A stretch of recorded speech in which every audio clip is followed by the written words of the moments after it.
Hola, ¿cómo están amigos, amigas, señoras y señores? Les agradezco como siempre que vengan a informarse a Toño Subterráneo 4T. Ya llevo más de 34 meses siempre informándoles de manera diaria, siempre verificando notas, porque no es nada más de leerlas, sino que también ver que tantos medios la replican para entender que es una información que viene de carácter realista y no nada más andarles metiendo cosas que cualquier cabecita loca para atraer audiencia. Y siempre viendo todas las conferencias de nuestro presidente, las transmisiones que nos hace llegar de otros estados, siempre viéndolas.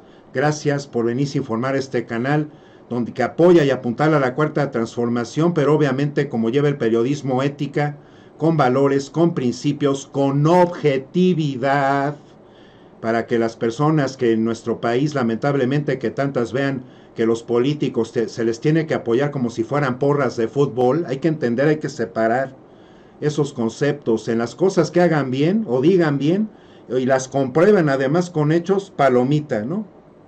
En las cosas que no y que nada más salgan a ningunear y que tengan una agresividad pasiva, eso siempre se tiene que tachar, porque esas son personas que vienen acostumbradas a jugarnos chueco, además de con demagogia. Muchas cosas las pueden hacer bien, pero otras cosas no. Nuestro presidente es un hombre intachable, alguien que se ha sabido conducir, alguien que ha sabido realmente ver la política como debe de ser y con grandes referentes con los que él cuenta, esas grandes influencias, Francisco I. Madero, también Lázaro Cárdenas y obviamente Don Benito Juárez. Son ideologías que obviamente se van agarrando, pues obviamente por tantos libros que él leyó de estas personalidades. Vamos a leer esto de Francisco I. Madero, que son sus memorias. Vamos a empezar primero con su biografía. Ahorita las y los veo. Gracias por sus likes, por suscribirse, darle clic a esa campanita en este canal, que créanme, lo más importante es ganarme su confianza, pero informándoles y hablando con sinceridad, con claridad, con franqueza, con objetividad. Eso, para esas personas está creado este canal. Gracias.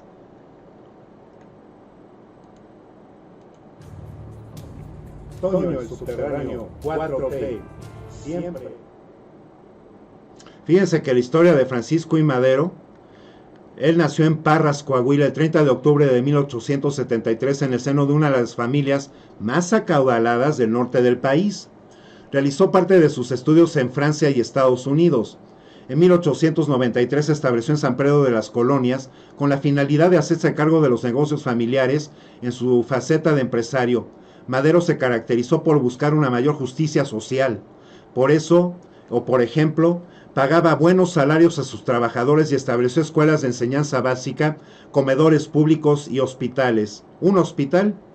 Además aprendió el ejercicio de la homeopatía para ayudar a los jornaleros de su hacienda. En 1903 contrajo un matrimonio civil y religioso con Sara Pérez Romero, quien a partir de entonces se convirtió en una compañera de labor de promoción del cambio social político.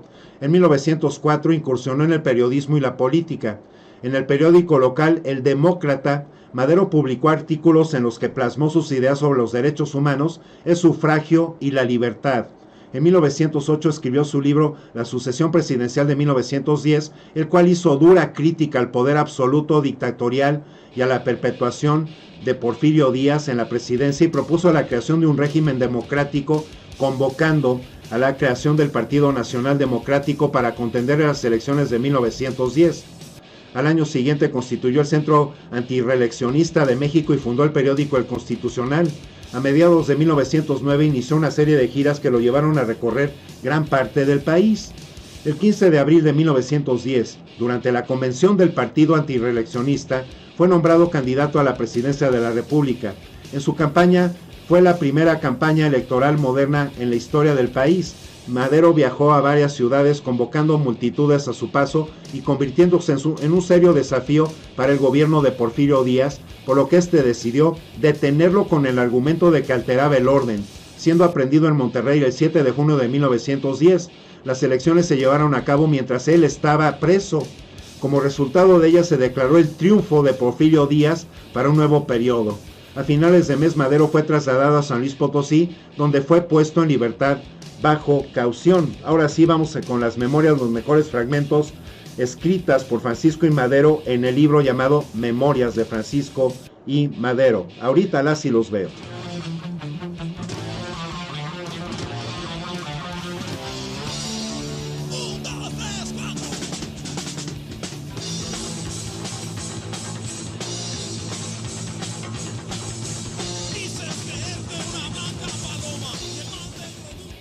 Así es, así luce la portada de las memorias de Francisco I. Madero. Memorias, dice cartas y documentos. Esto pues nos tiene que llevar a varios fragmentos. El libro en general es muy interesante, se los recomiendo mucho para que también lo puedan encontrar así en internet, Memorias de Francisco I. Madero, y lo puedan bajar en PDF. Créanme, amigos, amigas, ustedes son obradoristas, si ustedes tienen ese sentido de la honestidad, de la eficiencia, de la eficacia y sobre todo del patriotismo, es un libro que van a disfrutar muchísimo. Los documentos que integran la presente obra son casi todos debidos a la pluma y a la inspiración de Francisco I. Madero, por excepción que incluyen algunos de sus más allegados familiares y de sus más íntimos amigos o convencidos correligionarios, que vienen a dar el toque de emoción en el curso de la vida del apóstol de la revolución, ahora llamado por nuestro actual presidente el apóstol de la democracia, y que seguramente influyeron en hechos posteriores que tuvieron a Madero protagonista. No obstante que las memorias de Francisco I. Madero han visto íntegra a la luz pública en ocasiones 1920 y 1922, y que en fragmentos han sido difundidos en varios libros, son poco conocidas y creemos que conjuntamente con las cartas que escribió don Francisco en momentos culminantes en su carrera política, darán al lector a un Madero menos conocido y más humano. Esto es parte de la importancia también para que vean que vale la pena. Aquí dice, en la convención se aprobó un programa político que debe imponerse al candidato. Este programa fue elaborado por una comisión la cual formó parte Francisco I. Madero.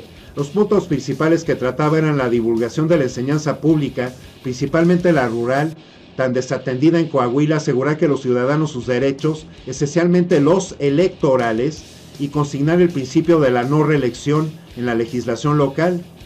El licenciado Frumencio Fuentes aceptó todo lo que quisimos, pero únicamente se opuso a que se publicara lo relativo a la no reelección, porque no quería que con eso le diésemos una bofetada al general Porfirio Díaz, de quien él tenía grandes esperanzas de obtener ayuda. El presidente de la convención fue el licenciado Praxedis de la Peña, que trajo credencial de Saltillo, siendo su credencial nula, pues venía representado un club que no existía, pero como desde un principio tenían mayoría los corralistas, o sea, los frumencistas, hubo que aceptarse como una cosa, como una buena esa credencial. Cuando hubo triunfado en la convención de candidatura Frumencio Fuentes, comprendí que si lo dejábamos que subiese al poder con la ayuda de Corral, sería para nosotros mucho más déspota que el mismo Cárdenas. Por tal motivo seguí maniobrando con mayor tenacidad para hacer que nuestro partido fuese considerado el gobierno del centro como hostil a él. De esta manera creí yo que si llegábamos al triunfo, siendo obtenido de esta contra el gobierno del centro y habiendo subido nuestro candidato al poder que en virtud del esfuerzo popular tendría que respetar al pueblo, para obtener esto me propuse que el Congreso fuese integrado por personalidades independientes que estuviesen siempre de acuerdo conmigo para defender los intereses del pueblo y que no vacilaran en declararse en oposición franca contra el mismo Frumencio Fuentes al ser necesario. Vámonos al siguiente fragmento. En esas medidas, respetar todos los derechos de los ciudadanos y especialmente el de sufragio, o sea, las votaciones, formaban nuestro plan de gobierno. Debo agregar que supe que nuestro candidato Rivas estaba dispuesto a gastar en su propio peculio hasta 20 o 30 mil pesos a fin de que se llevasen a cabo esas mejoras. Por lo expuesto se vería un beneficio y hubiese sido para San Pedro que desde entonces sus autoridades fuesen nombradas por el pueblo. Para organizar la campaña electoral imprimimos un buen número de leyes que repartimos profusamente y además me ocupé personalmente de organizar todas las casillas, habiendo logrado obtener un triunfo en la mayor parte de ellas. Para ganar cada casilla hubo su serie de incidentes y cada triunfo costó esfuerzos a nuestros partidarios, así también como habilidad, astucia y valor. Llegado el momento de las elecciones, influí de un modo decisivo para que obtuviésemos el triunfo en 2 casillas, en la que a mí me correspondía. Como casi no tenía amigos, el gobierno había resuelto el comisario electoral instalar una casilla en otra parte que habían designado primero. Mi tío José María Hernández, que estaba en la misma casilla desde muy temprano, llegó con un gran número de gente para ganarla. El comisario electoral, en vista de esto, pretextó que tenía que salir, lo cual hizo con objeto de ir a instalar la casilla a otra parte. Enterado yo de eso, corrí a buscarlo y lo llevé personalmente ante el presidente municipal para que diese órdenes en mi presencia, pues ya antes me había dicho que cumpliría con la ley. Viéndose en apuros que fungía como presidente municipal, que era don Andrés Medellín, le dijo delante de mí que cumpliera con órdenes recibidas con anterioridad. Entonces, sin más vacilaciones, encargué que mi caballo lo llevase otra persona y lo agarré del brazo y lo llevé a la casilla. El pobre iba sollozando y acongojadísimo, pero en el trayecto a su casa, que era donde debía levantarse la casilla, logré reanimarlo, levantar su espíritu y hacerle comprender cuál era su deber. Llegó posesionado del papel que debía representar y resuelto a cumplir conforme a la ley. La única infracción que se cometió en esa casilla y que fue involuntaria debido a un adelanto de mi reloj fue que se instaló 5 minutos antes. Y esto hasta nuestros días, si una casilla se abre antes, puede cancelar todos los votos de esa casilla. Por 5 o 1 minuto antes que se abra de la hora, se pueden cancelar esos votos. Por eso a las personas que están como funcionarios de casilla tienen que estar muy al pendiente de que esto no se realice de manera puntual. Y dice, digo involuntariamente porque yo y nuestros amigos nos sentimos tan orgullosos de ejercer nuestros derechos de ciudadanos por primera vez, que ni por un momento se nos ocurrió instalar la casilla ni 1 minuto antes, puesto que no teníamos necesidad de ello porque no había más que de 40 ciudadanos ahí reunidos y todos partidarios nuestros, pero el adelanto de mi reloj nos hizo instalar 5 minutos antes la casilla, lo cual fue una grandísima ventaja, pues me permitió poder llegar a tiempo que se instalaba la casilla que estaba a cargo de mi tío Catarino y la cual quería ganar el que en esos momentos fungía como presidente municipal. Vámonos al siguiente fragmento. Parece que el espíritu evolucionado encuentra demasiado estrecha su envoltura carnal e irradica hacia afuera, abarcando una zona más extensa a medida de que es mayor su elevación. Tal es la causa de los fenómenos anímicos y espiritistas. Deberes del creyente para con la patria y la humanidad. Pues si deseamos que la humanidad adore a Dios y obre en armonía con su ley, debemos enseñar a la humanidad esa ley. Debemos trabajar por cuantos medios estén a nuestro alcance para que esa ley llegue a ser conocida por todos. Debemos trabajar de la misma manera para lograr el progreso de la humanidad. Para lograr ese objetivo se necesita una gran abnegación, desprenderse de todas las pequeñeces que este mundo, al tener la misma mirada siempre fija en tan altísimos ideales, y dedicarse resueltamente a trabajar por su triunfo. Los medios para conseguirlo prácticamente son esforzarse por difundir la instrucción pública, por apresurar la moralización de los individuos, combatiendo sus vicios y estimando y estimulando el desarrollo de sus virtudes. Eso se logra trabajando con ardor en la propaganda de toda clase de ideas progresistas y benéficas, formando parte de las sociedades y agrupaciones que se dediquen a fines altruistas de cualquier naturaleza, pero con frecuencia no son suficientes los esfuerzos en esa esfera, y es preciso actuar en todo terreno más escabroso, luchando contra los malos gobernantes que entorpecen toda acción altruista y que oprimen a los pueblos y no les dejan ninguna libertad ni para trabajar ellos mismos por su propio mejoramiento, recordando que el prianismo, siendo oposición en este gobierno de la Cuarta Transformación, estuvieron en contra de los programas, de los megaproyectos y de los apoyos y pensiones. Hay que subrayar y recordar muy bien esto, estuvieron en contra allí en el Congreso de la Unión y en el Senado. Un pueblo que no disfruta de libertad es porque está gobernado por la violencia y el capricho. Los que gobiernan de esta manera lo hacen y para satisfacer sus pasiones, y en nada les preocupa el progreso y bienestar de sus gobernados. Por esas razones, el hombre debe esforzarse porque el pueblo donde vive goce de esa entera libertad, y como está debe de tener siempre por base el respeto a la ley. Debe luchar sin vacilaciones contra sus concuradores y contra los malos gobernantes que usurpan los derechos del pueblo sin que se le arredre. Arredre es de que te estén ahí haciendo cuestiones así de impugnaciones y de que no te quieran escuchar, pese a que tú goces de razonamientos fundamentados, congruentes y sensatos, Esas mentalidades opositoras o llenas de ignorancia o llenas de mala información siempre te van a contestar de modo contrario, ¿no? Esto de los malos gobernantes que usurpan los derechos del pueblo, a eso se refiere. Y además que están en contra del bien común, imitando de esto de ejemplo de Jesús y de tantos mártires y héroes que han derramado su sangre por la humanidad. Vámonos al siguiente fragmento. Esta fue una carta de don Francisco y Madero al general Porfirio Díaz, para que sepamos que también lo enfrentó. Mi muy respetable señor y amigo, principiaré por manifestar a usted que si me tomo la libertad de darle el tratamiento de amigo, es porque usted mismo me hizo la honra de concedérmelo en una carta que me escribió con motivo de un folleto que le remití sobre la presa de Cañón de Fernández. Por lo demás, creo ser más merecedor a ese honroso título hablándole con sinceridad y con franqueza, puesto que de este modo puede serle más útil para ayudarlo con mi modesto contingente a resolver el problema vital de importancia para que se presente actualmente la consideración de todos los mexicanos. Para el desarrollo de su política, basada principalmente en la conservación de la paz, se ha visto usted precisado a revestirse de un poder absoluto que usted llama patriarcal. Ese poder que puede merecer ese nombre cuando es ejercido por personas moderadas como usted e inolvidable, emperador de Brasil Pedro II, es uno de los azotes de la humanidad cuando el que lo ejerce es un hombre de pasiones.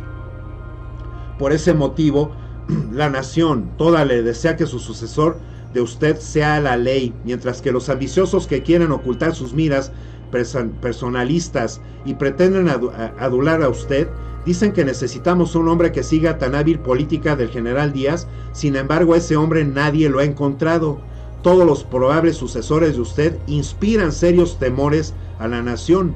Por lo tanto, el gran problema que se presenta en la actualidad es el siguiente: sería necesario que continúe el régimen de poder absoluto con algún hombre que pueda seguir la política de usted, o bien será más conveniente que se implante francamente el régimen democrático y tendrá usted que ajustarse a la ley. Para encontrar una solución apropiada, inspirándome en el más alto patriotismo, me he dedicado a estudiar profundamente este problema con toda calma y serenidad posible. El fruto de mis estudios y meditaciones lo he publicado en un libro que ha llamado La sucesión presidencial en 1909, del cual tengo la honra de remitirle un ejemplar por correo, para que vean cómo le hablaba a Porfirio Díaz, Francisco y Madero. Vámonos al siguiente fragmento. Esta es de carta de don Francisco y Madero al general Porfirio Díaz también. Mi muy señor mío, en la carta del 27 de abril próximo pasado me decía usted: esta ley encontrarán tanto las autoridades como los ciudadanos el camino seguro para ejercitar sus derechos, y que la Constitución no le autorizaba a usted para ingerirse en los asuntos que pertenecen a las soberanías de las entidades federativas o estados. A pesar de ello, la ley, aunque observaba por más partidarios, ha sido frecuentemente violada, por lo que usted me ocupa en puestos públicos, y aunque se desprendía de su carta que la federación no podía intervenir en los estados para que se respetaran las garantías individuales, en cambio sí ha intervenido para apoyar los atropellos cometidos por las autoridades locales, como pasó aquí en Monterrey, en donde para disolver una pacífica y ordenada manifestación prestaron ayuda a fuerzas federales del regimiento de rurales. Esta intervención directa de las fuerzas federales no ha venido a confirmar lo que dije a usted en mi anterior, y es que según la opinión pública usted es el principal responsable de los actos de sus partidarios en toda la República, a pesar de la soberanía de los estados, que solo existe el nombre. En otras palabras, demostró la demagogia, ¿no? Las palabras elocuentes pero a la vez llenas de mentiras de Porfirio Díaz, para que lo entendamos de otra manera. Vámonos al siguiente fragmento. Las líneas prolongales. No, aquí se me marcó mal. Perdón. Vámonos. Publique usted un manifiesto en el que haga a sus partidarios la misma indicación que yo les hago, y que pongan de su parte todo lo posible para que las autoridades cumplan con su deber respetando la ley, y se habrá hecho a su patria el mayor bien, consolidándose para siempre la paz. En cuanto a mí, desde ese encierro donde me tiene usted recluido, no puedo hacer más que publicar mi manifiesto aludido y tranquilo, pero espero sus consecuencias. Sé muy bien que con sus jueces obedientes a la consigna y superiores poco escrupulosos en darlas, cuando se trata de beneficiar a su partido, mi suerte está en sus manos y se me podrá procesar y condenar por los mayores delitos, que así sea. Pero tengo la conciencia de servir a mi patria con lealtad y honradez, y los mayores peligros personales no me dan de arrendar para servirla. Soy su servidor atento, Francisco I. Madero. En el siguiente fragmento dice lo siguiente: venid pues a nuestro lado, engrosad las filas de la revolución y voltead las armas contra el enemigo común, contra el tirano de toda nación. En vez de hacer fuego sobre vuestros hermanos, en vez de seguir siendo contra vuestra voluntad verdugos al servicio del dictador, recordad que el general Díaz ha deshonrado vuestra bandera, enseña que la patria es el símbolo del honor militar, haciéndola servir emblema de la tiranía y del símbolo de opresión al pueblo, el cual os ha obligado a asesinar a Veracruz, Orizaba, Valladolid, Tlaxcala y en tantas otras partes de la República. Tened como ejemplo a la brillante actitud del ejército portugués, que colaborando eficazmente con el pueblo, logró derrocar la caduca monarquía para sustituirla con el glorioso régimen republicano. El ejemplo lo tenéis cerca. Ya veis cómo su admiración hacia la actitud del ejército portugués, el mundo aprueba su conducta y demuestra que arriba de la consigna militar están los más altos intereses de la patria. Seguid pues en este noble ejemplo y recordad que vosotros, a través de ser soldados, sois mexicanos. Sufragio efectivo, no reelección. Francisco I. Madero, noviembre de 1910. El siguiente, penúltimo fragmento. Tengo fe que el pueblo mexicano en su patriotismo, en su cultura, en su recto criterio, y lo repito una vez por todas, una vez conquistada la soberanía del pueblo mexicano, tengo fe absoluta que él sabrá gobernarse con acierto. Yo me limitaré como parte integrante del mismo pueblo a servir siempre sus intereses en cualquier forma que sea.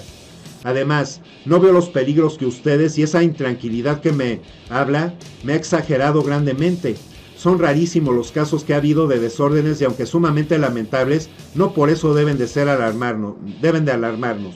Sería rarísimo que después de una revolución como la nuestra se restableciera el orden tan pronto y que los que estudien la situación de México con serenidad, comparando con lo que ha pasado en otros países y hasta aquí mismo, se admirara la rapidez con el que ha establecido el orden y la paz. No quiero terminar esta carta sin manifestar a usted que sí me separé de la política activa, cuya separación sería más que eficaz cuando me vaya a Quintana Roo y Campeche, es porque, como le digo, tengo fe en el pueblo de mexicano y confianza absoluta en el actual presidente de la República, señor Francisco I. de la Barra, de los que colaboran con él, el ministerio y como gobernadores de los estados. El señor de la Barra ha dado pruebas de comprender perfectamente su patriótica misión, que en una palabra asegurar la efectividad del sufragio y las próximas elecciones. Ha demostrado tal espíritu de justicia y tal apego a la ley en todos sus actos, que cualquiera que resulte electo presidente de la República en los próximos comicios puede tener legítima satisfacción de que la elección fue honrada y que el pueblo mexicano manifestó sin restricción alguna su voluntad, pues el actual presidente de la República, digna encarnación de sus aspiraciones, primero renunciará al alto puesto que ocupa antes que prestarse a cometer algún fraude electoral o ejercer alguna presión en el ánimo de sus conciudadanos.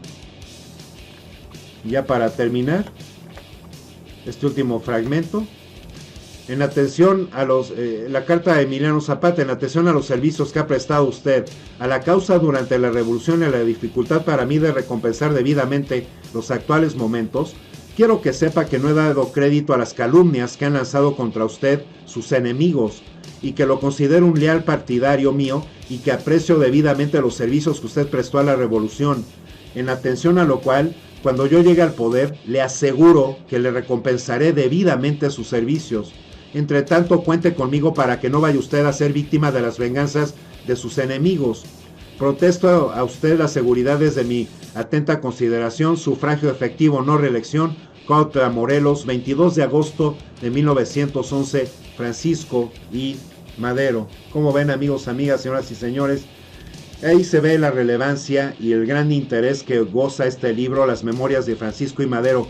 Búsquenlo, encuéntrenlo en internet y cada vez que tengan un momento libre, léanlo, para que precisamente además vean mucho más profusamente el México tan convulsionado que veíamos y que por supuesto describe Francisco I. Madero en sus memorias, además de otros tantos actos, otros hechos y cartas que mandó a tantas personalidades en el gobierno mexicano en aquel entonces. Es muy importante. Muchas gracias, que estén muy bien, que tengan ustedes bendiciones, luz, buena fortuna, abundancia, prosperidad y salud.